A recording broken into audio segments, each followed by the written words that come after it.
അതെ, എൻ്റെ ടീനേജ് ഇപ്പോൾ കഴിഞ്ഞിട്ടേ ഉള്ളൂ. പക്ഷെ എൻ്റെ വീട്ടിലെ സാഹചര്യങ്ങളും വ്യത്യാസമായിരുന്നു. കാരണം എൻ്റെ വീട്ടിലെല്ലാവരും ഇങ്ങനെ ചിന്തിക്കുന്ന ആൾക്കാരാണ്. അപ്പം ഞാൻ സ്വാഭാവികമായിട്ടും ഇങ്ങനെ ചിന്തിച്ചതാണല്ലോ. എന്നെ ആരും ഫോഴ്സ് ചെയ്തൊന്നുമല്ല. വളരെ ചെറുപ്പത്തിൽ ഈ പറയുന്ന മൈത്രേയനെയും വൈശാഖൻ തമ്പിയൊക്കെ ഞാൻ എൻ്റെ പല ഇൻ്റർവ്യൂവിലും പറഞ്ഞിട്ടുണ്ട്. ഇവരെ പോലെ ഇപ്പം രവിചന്ദ്രൻ സാർ ആയാലും വേറെ ഒരു ആളുണ്ട് ബ്ലാത്തൂർ, വിജയകുമാർ ബ്ലാത്തൂർ എന്ന് പറഞ്ഞിട്ട് സാർ ഈ ജീവജാലങ്ങളെ പറ്റി, ജന്തുക്കളെയൊക്കെ പറ്റി വളരെ ക്ലിയർ ആയിട്ട് നമുക്ക് പറഞ്ഞു തരുന്ന ആളാണ്. വളരെ ക്ലിയർ എന്ന് വെച്ചാൽ ഞാനത് ആരുടെ അടുത്തും പറഞ്ഞിട്ടില്ല, അത് എവിടെയും പറയേണ്ട ഒരു അവസരം വന്നിട്ടില്ല. അതുകൊണ്ട് ഞാനത് എപ്പോഴും ഫോളോ ചെയ്യുന്ന ആളാണ്. കുറച്ചുകൂടി ഡീറ്റെയിൽ പറയും. അത് നമുക്കിപ്പം ആനകളെ പറ്റി അറിയണമെങ്കിൽ അതിങ്ങനെ കൊടുത്തിരിക്കുകയാണ്. ആന അല്ലെങ്കിൽ സിംഹം, ഓന്ത്, ഇതിനെപ്പറ്റിയൊക്കെ നമുക്കൊരു ടിപ്പിക്കൽ നോമുണ്ട്. ആന ഇങ്ങനെയാണ്, ആന ഭയങ്കര സംഭവമാണ്, ഒറ്റക്കൊമ്പൻ ഭയങ്കര സംഭവമാണ്, അങ്ങനെയൊക്കെ നമുക്ക് നമ്മളുടേതായിട്ടുള്ള അറിവുകളുണ്ട്.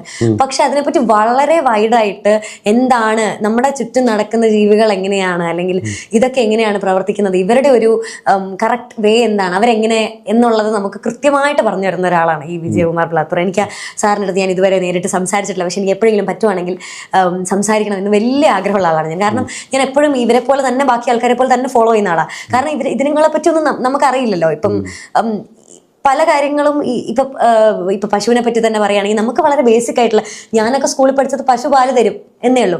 പിന്നെയും ഈ സയൻസിലോട്ടൊക്കെ വരുമ്പോഴാണ് നമ്മൾ മനസ്സിലാക്കുന്നത് പശു നമുക്ക് പാല് തരുന്നതാണോ, ആക്ച്വലി പശുവിന് അങ്ങനെ ഒരു ഇന്റൻഷൻ ഉണ്ടോ, നമുക്ക് പാല് തരണം, ഞാൻ ഈ വീട്ടിൽ എനിക്ക് ഇവരെ തീറ്റ തരും, ഞാൻ ഇവർക്ക് പാല് കൊടുക്കണം, അങ്ങനെ ഒരു ഇന്റൻഷൻ പശുവിനില്ല.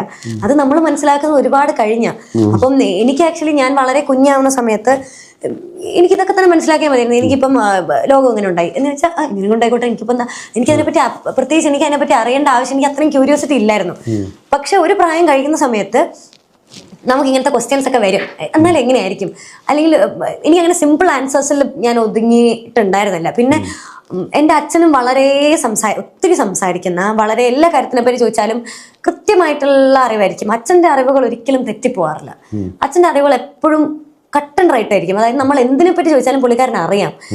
ഞാൻ എന്തിനെ പറ്റി ചോദിച്ചാലും അച്ഛനറിയാം. അപ്പൊ എന്നെ സംബന്ധിച്ചിടത്തോളം ഏറ്റവും നല്ലൊരു അച്ഛനാണ്. അച്ഛനായാലും അമ്മയാണെങ്കിലും ഞാൻ ഇപ്പൊ എൻ്റെ വളരെ ഇമോഷണൽ സപ്പോർട്ടൊക്കെ വേണമെങ്കിൽ എനിക്ക് എൻ്റെ അമ്മയായിരിക്കും മേ ബി ഭയങ്കരമായിട്ട് അങ്ങനെ നിൽക്കുക. അച്ഛൻ ഞാൻ കരഞ്ഞ എൻ്റെ കൂടെ കരയും.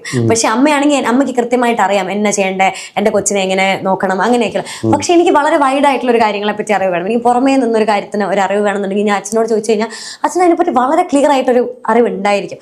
അങ്ങനെ ഒരു സാഹചര്യത്തിൽ നിൽക്കുമ്പോൾ